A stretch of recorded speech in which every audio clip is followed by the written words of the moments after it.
Isa pong maswerteng pagbati ang aking pinapabot sa lahat po ng aking mga subscribers, followers at mga viewers. Sana po ay nasa mabuti kayong kalagayan lagi at ligtas kayo sa anumang uri ng kapahamakan. Ayan po. At siguro naman po ay inyo pong napanood yung hearing kanina sa Kongreso na kung saan po ay talaga namang pasalamat talaga itong si Joey De Vibre or Joey Cruz na hindi umattend sa hearing na yan. Kasi kung umattend po ito, malamang-lamang po baka nahagupit ni Kanyan ni Abante. Grabe, sobrang gigil na gigil sa galit itong si Abante na parang talagang gustong saktan si Joey De Vibre. Kita nyo naman. At dito na kayo makakita ngayon ng pastor na nagmura. At wag ganun, pastor. Ay mabutit mayroon pang naniniwala sa iyo pagka ikaw ay nagpapastor diyan sa inyong simbahan o ano man tawag niyo diyan. Imagine mo saan ka nakakita ng pastor na ay hinamutang ina eh. Ina mo. Ano yun? Namo. Minura. Etong si Joey De Vibre. Kaya po yung galit po niya, kitang-kita nyo, yung galit talaga niya, talagang gustong saktan si Joey De Vibre. Mabuti na nga lang at hindi umatindang hearing itong si Joey. At yun po ang ating pagpapasalamat. At wala pong nangyaring sakitan.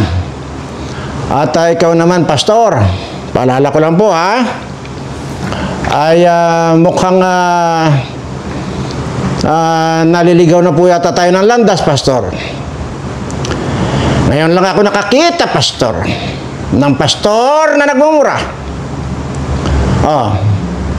Doon po sa mga followers ito si Pastor Abante, abay mag-isip-isip na po kayo.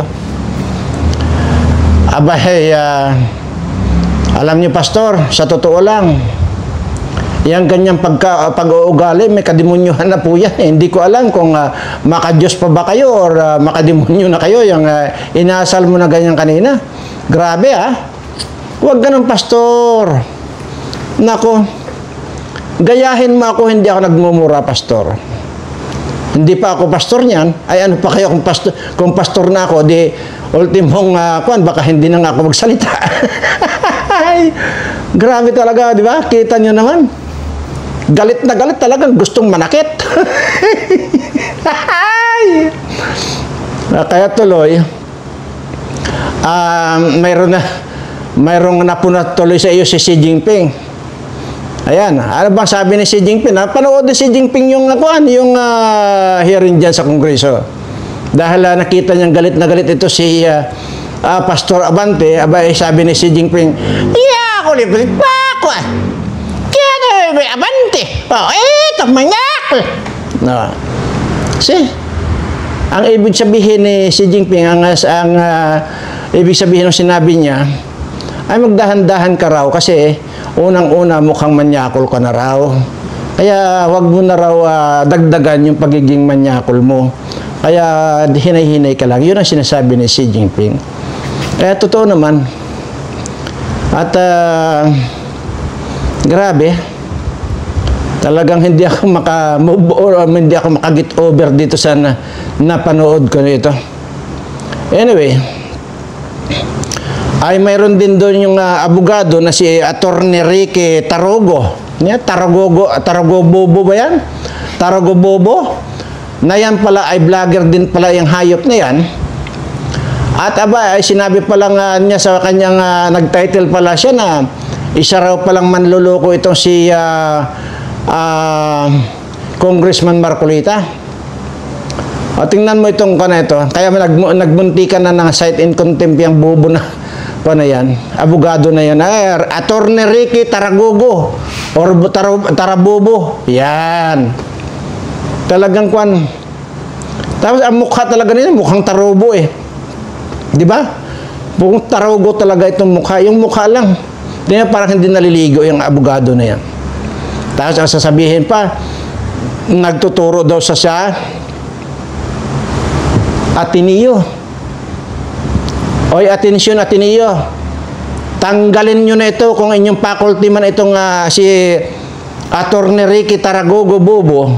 At tanggalin nyo na yan dyan. Imaginin mo, tinanong ni Marcolita, kung saan doon yung panluloko ni Marcolita, wala naman siya masabi. Di talagang ito, isang hampas lupa at patay gutom itong Attorney Ricky Taragogo Bobo. Oh, hampas lupa. Kasi unang-una, ito yung abogadong walang kliyente. Kasi tingnan mo, nagbablog na lang. At kung ano-ano na lang ang sinasabi. Makikita nyo po yung pagiging patay gutom nitong abogadong ito. Di ba? Tsaka tingnan nyo naman ang itsura. Ano ba yung itsura niya na parang isang taon na yata hindi naliligo? Tsaka yung talagang mukha niya. At saka yung ayos ng buhok niya talagang Taragogo Bobo nga. Itong attorney ito.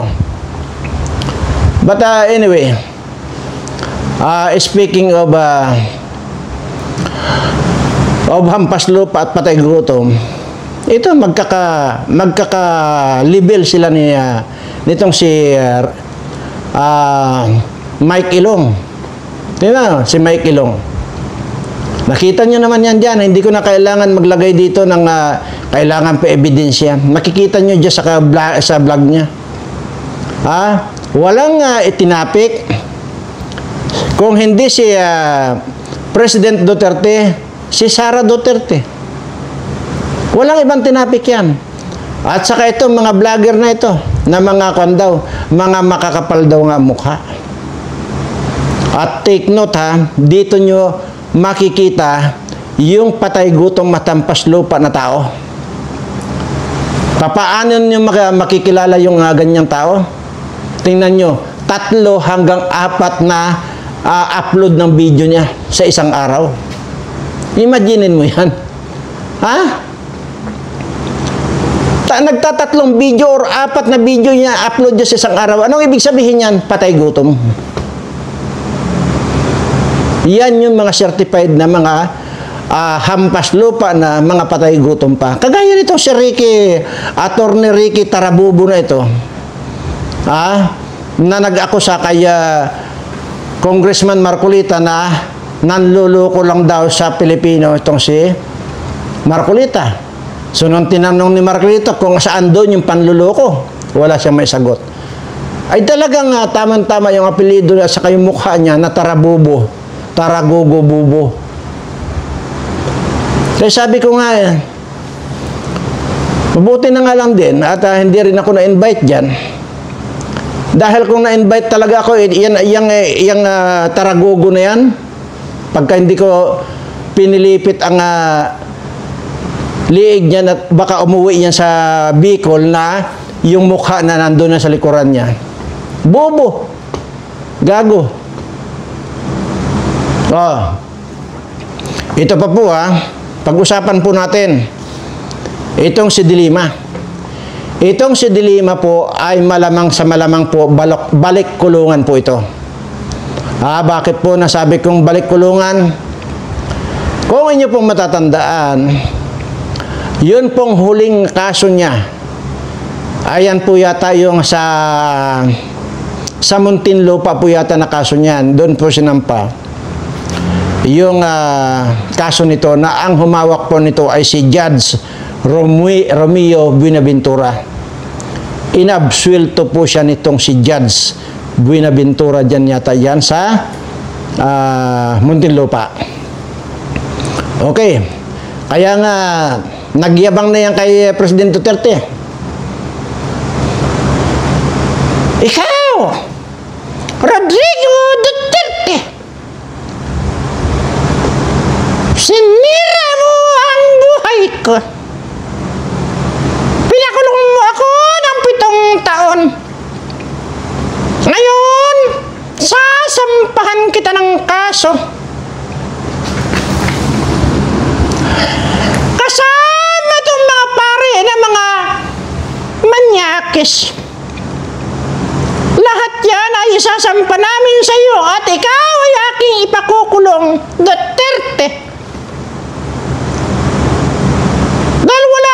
basihan yung inyong kinaso sa akin na nagresulta ng aking pagkabulok sa krami. Tuloy, doon na kumulubot ang aking dahil sa pagpapakulong mo sa akin. Ngayon tuloy, hindi ko na makita si Jonel. Hindi ko na rin makita si Dayang. Kaya lahat ng ikakaso ko sa iyo para ikaw naman ay maipakulong ko. Di ba? Yan yung pinagmamalaki niya. Dahil wala daw siyang kasalanan. Pero ngayon lumabas yung hatol ng Supreme Court na ito raw si Romeo Binaventura na judge na nag-dismiss sa kanyang kaso ay nag-commit ng simple neglect of duty at hindi alam mag-handle ng ganyang malalaking kaso regarding sa drugs issue nitong si De Lima. Supreme Court na po ang naglabas ng nandiyan naman po yan sa mga ibang vlogger na.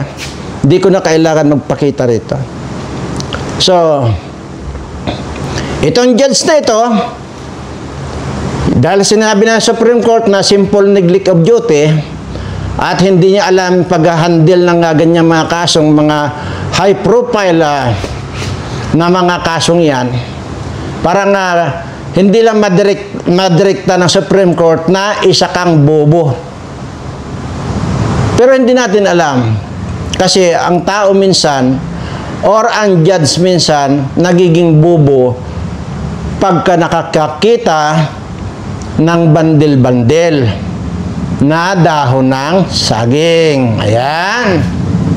So, hindi natin alam doon kung talagang tanga o talaga ganun lang yun. Pero nagpalabas na po ang Supreme Court na itong si De Lima talaga ay guilty beyond reasonable doubt.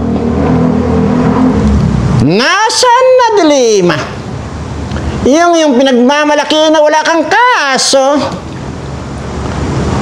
at pinamukha mo pa kay President Duterte. Ngayon, ano na ang mangyayari sa iyo, De Lima? Baka matuluyan na makurinot ang iyong pag ikaw ay nakulong pa habang buhay, wala na. Patay na ang kaligayahan mo, De Lima. So, ganun po eh. So, ngayon, may papamukha mo pa kay President Duterte ngayon? Wala na. Dahil mismong Supreme Court na naglabas. Dahil dito, si Romeo Binaventura na judge mo na nag-dismiss sa kaso mo ay wala palang alam. Walang alam or gaano kakapal. Ganun lang yon. See? Anyway. Sige. Madako naman po tayo dito sa doon po sa mga binubunot po natin sa timba ng mga pangalan ninyo.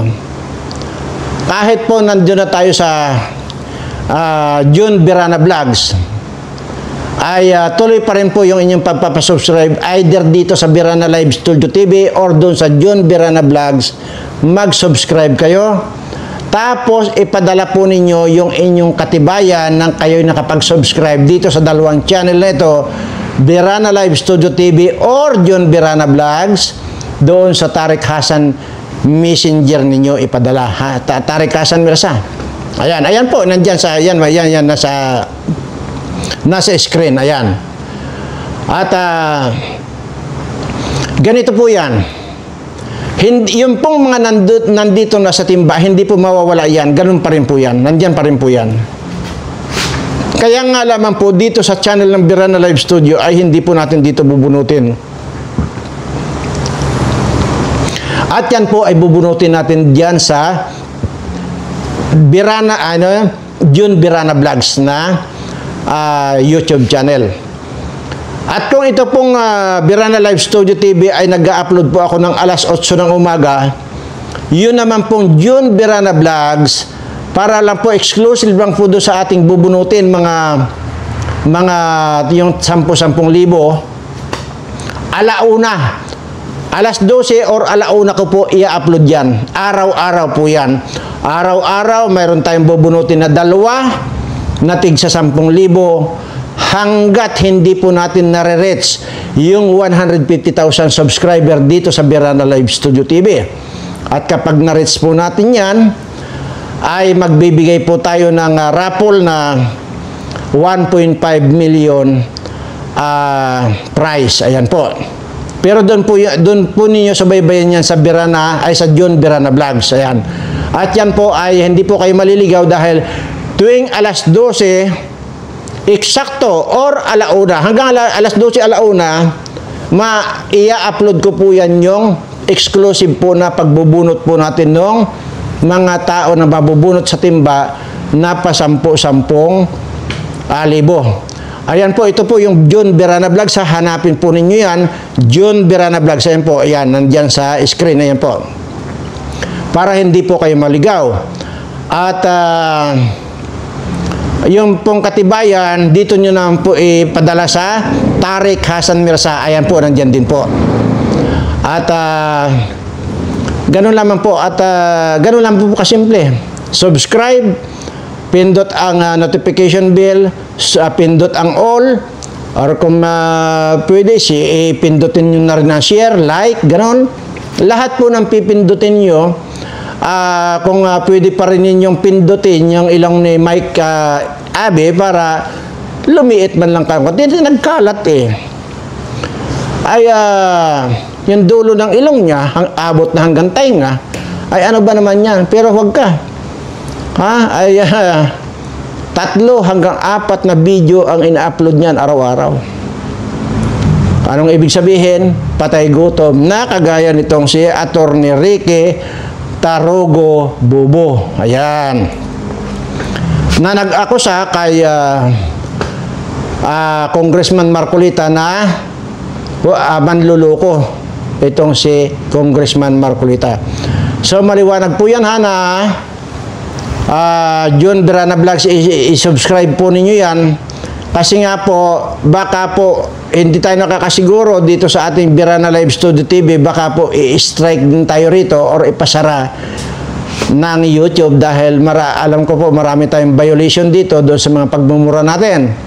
So hindi ko po sigurado, kaya po para sigurado na mayroon tayong magamit, lumipat na po, mag-subscribe na rin po kayo doon sa June Birana Vlogs na kung saan po ayan nandyan sa screen para hindi po kayo maligaw. So ganun lamang po at abangan po ninyo sa Lunes ng tanghali alas 12 i-upload ko po dyan yung pagbubunot ko po ng 2 tao araw-araw na tig sa 10,000. So sana maliwanag sa inyo yan. Okay, mabalik tayo dito kay Pastor Abante. Parang, Pastor, paalala lang ha. At baka mamaya ma-stroke ka dyan. Ikaw rin. Sobrang galit mo kanina. Nagmura ka pa sa loob mismo ng Kongreso. O, tingnan mo, kinontra ka ng mga kasama mong congressman dyan at pina-strike yung sinabi mong namo. Parang, imaginin mo, pati kasama mong congressman, hindi nagustuhan yung ginawa mo. Grabe. Huwag ganun, Mr. Abante. Unang-una, baka pag makita mo ito sa personal ito si Joey D. Bibre, ay baka mag-iba yung tono mo. Baka ma-inlove ka dyan. Sabi nga nung ni Xi Jinping, ako niya. No, ang problema, sabi nga ni Xi Jinping, pag nakita mo raw ng personal itong si Joey D. Bibre, baka magmanyakol ka. Yan si Xi Jinping may sabi. Huwag ganun, pastor. At sa totoo lang, pastor, ako nahihiya sa mga membro mo eh.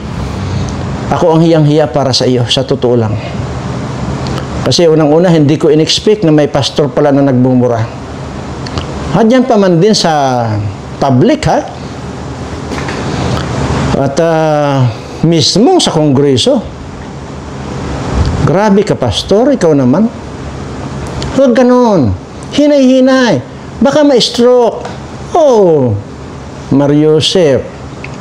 Baka mamaya, ikaw ang ma-headline ko dito sa aking YouTube channel na ikaw si Abante na stroke sa sobrang galit kay Joey Dibibre. Tingnan mo. Pinapalalahanan lang kita.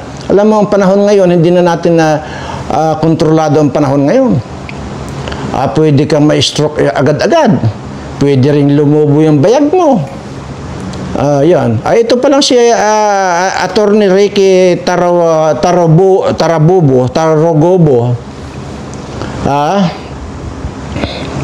Sige, at mamaya pagkatapos kong mag-vlog ay tutusukin ko ang bayag nito para lumubo na rin ang bayag nito. At para hindi na makapagturo dyan sa Ateneo College of Law. See? Kailangan naman magturo pa yan pagka lumubo ng bayag niyan. Kailangan ng mga pupunta pa siya dyan, ay di nabisto na hindi na siya ngayon si Attorney Ricky Taragobo, ay si Attorney Ricky Bayag na siya ngayon. Isa ring kwanto. Isa ring gunggong na abogado. Anyway, sige, ito yung bago tayo magtapos ay gusto kong balikan ito si Congressman Abante. Galit na galit kayo sa fake news. Okay? Makinig ka, Mr. Abante, ha? Ang sinasabi niyo, nagpapatawag kayo kasi ayaw niyo ng fake news para makakausap ninyo yung sinasabi niyo mga vlogger na fake news. Ipapaalala ko lang sa iyo, Mr. Abante, ikaw mismo, napakaliwanag yung pagpipake news mo. Ano nga ba yung fake news mo? Ipaalala ko lang sa iyo, ha? Noong nandyan sa inyo inimbestigahan ninyo si President Duterte. Di ba? Nandyan kayo? Anong sabi mo? Mr. President Duterte, para lang malaman mo na ako mismo ang bumoto sa iyo. At lahat ng mga congregation ko ay bumoto sa iyo. Dahil sa pamamagitan ko, Mr. President Duterte. Di ba't ganyan ka pa nagsalita doon? Kinabukasan lang, anong sabi ng mga kasamahan mong mga pastor? Sinungaling na Pastor Abante yan. Di ba? Sinabi yan. Dahil hindi naman daw niya ibinoto yan si President Duterte. Ito mismo si Abante. Ang ibinoto raw niyan ay si Lini. See? Lumabas yung kasinungalingan mo, ka-fake news mo. Di ba? Ikaw talaga, yun po ang problema sa atin. Sa bagay, may kasabihan tayo, nagalit daw yung magnanakaw sa kapwa magnanakaw. Kaya siguro, galit ka sa mga fake news kasi ikaw mismo ang fake news. Kaya, iyan ang advice ko lang sa iyo, Mr. Abante, na hinay-hinay. Baka may stroke. Hinay-hinay. Baka lumubo ang bayag. Ayan. So mga kaibigan, mga minamahal na mga taga-subaybay dito sa Birana Live Studio TV, muli po nagpapasalamat ako sa patuloy ninyong pagtangkilik dito sa channel ko. Actually, hindi ko po channel ito. Channel po ninyo ito. At Pagkatapos po natin, ma-reach yung sinasabi ko, 150,000 subscriber, ay malamang po. Hindi na tayo pupunta doon sa 1.5 million, kundi baka ibigay ko na po sa inyo yung halaga ng 3.6 million ng kamuting dilaw. Mamimili lang naman po kayo doon eh. Ha? Halimbawa, nabunot natin sa timba. Ikaw ang nabunot ko, halimbawa natin, kikay kalaykay. Ano ang pipiliin mo? 3.6 cash or ito mismong kamuting dilaw? Pagpipiliin kita. At tuloy lang po yung inyong pag-a-apply, pero wag naman po yung katangahan na pag-a-apply. Ano po, tuloy lang po yung inyong pag-a-apply kasi nga po ay nakalista naman po yung inyong mga pangalan at telephone number dito. Pagka halimbawa medyo okay na po at medyo marami-rami na ipon na natin, tatawagan po kayo ng sekretary ko isa-isa. Doon po sa mag-a-apply ng maging empleyado ko. Isa lang po ang sabihin ninyo, wala na pong iba, ha? Interested, pangalan, edad, cellphone number, yun lang po. Wala na pong iba kayong ihahalo. Okay? At huwag po ninyong hahaluan ng, ito, pinsan ko, ganito, marami akong huwag niyo pong hahaluan ng ganito, ikaw mismo or either yung pinsan mo ang pasend mo na interesado siya doon sa Tariq Hassan Mirza. Ayan po. Huwag po kayong maghahalo ng iba. Interested lang po, pangalan ninyo, cellphone number nyo, yun lang po yan. At iipunin po natin yan. Wala na po tayong kasiguraduhan sa maging sino pa, maging kahit na sinong presidente pa. Wala na po kayong kasiguraduhan. Maniwala po kayo sa akin.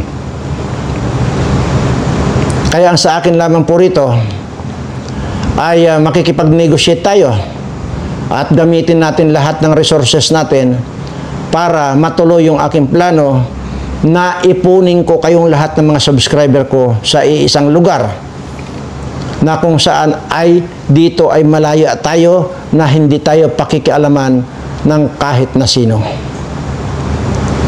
Yan po yan.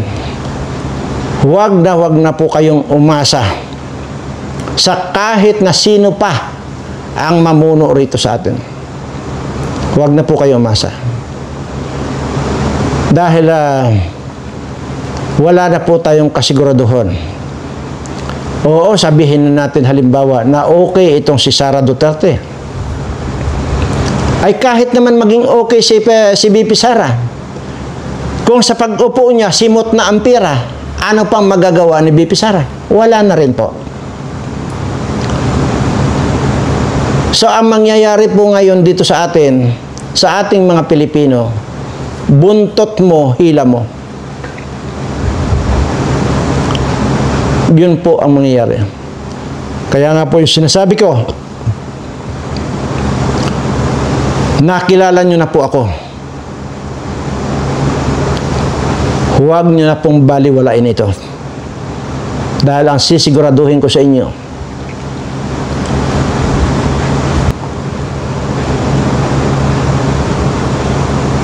yun po ang totoo.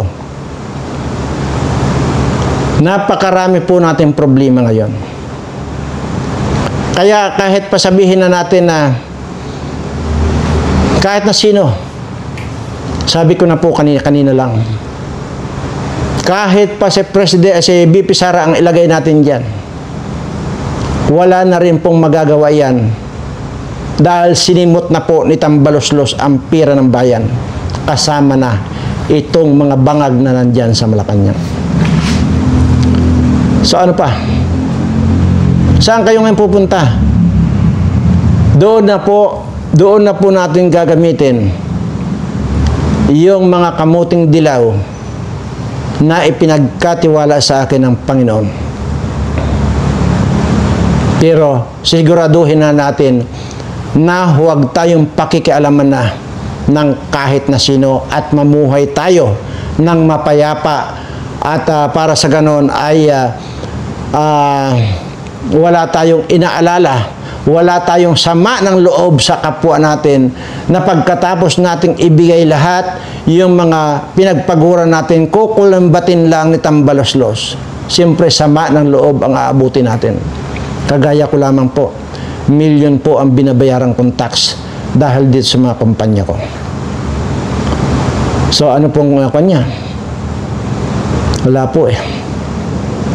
Kaya nakakasama talaga ng loob. Kaya natin at may mga team naman tayo na kung ano pa yung pwedeng natin magawa pa. So antay lang po natin, antay lang po tayo kung ano magiging resulta ng mga iniisip ko at mga gagawin itong mga team ko na ipinagkatiwala ko na po sa kanila. Kung ano po, kung anong negotiation ang gagawin nila. Pero ang gusto ko po sana mangyari dito ngayon, habang bangag pa itong nandito sa atin, sasamantalahin ng team ko na bayaran na lang.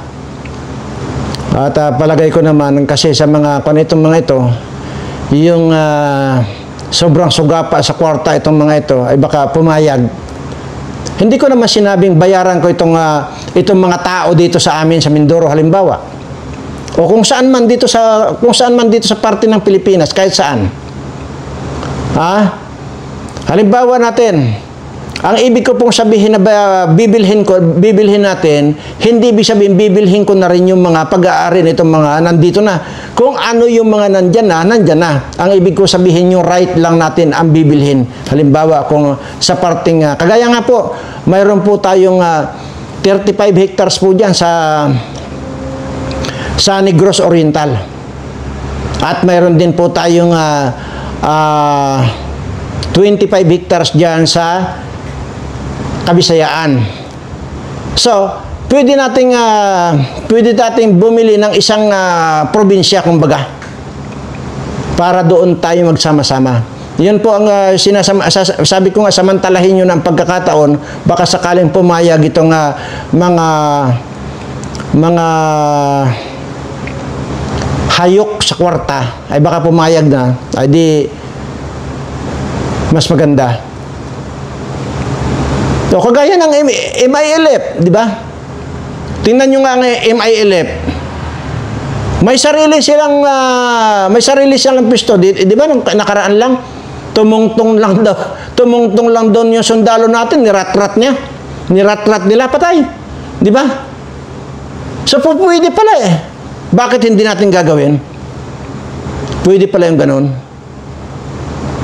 Natural, may sarili tayong sundalo, natural. Alam nga naman, kaya nga po, yung pag-a-apply po ninyo bilang empleyado ko, ituloy lang po ninyo. At ang sabihin lang po ninyo dyan, interested, pangalan, edad, cellphone number. So muli po, itinataas ko ang aking mga kamay sa lahat po ng aking mga subscribers na may mga sakwet at may mga problema sa buhay. Sana, Panginoon, ay pagalingin mo na po sila sa lalong madaling panahon. Maraming salamat, Panginoon. At ano nga ba sinasabi ko pagkatapos ko magdaldal? O, edi, mahal na mahal ko po kayong lahat. Ayan.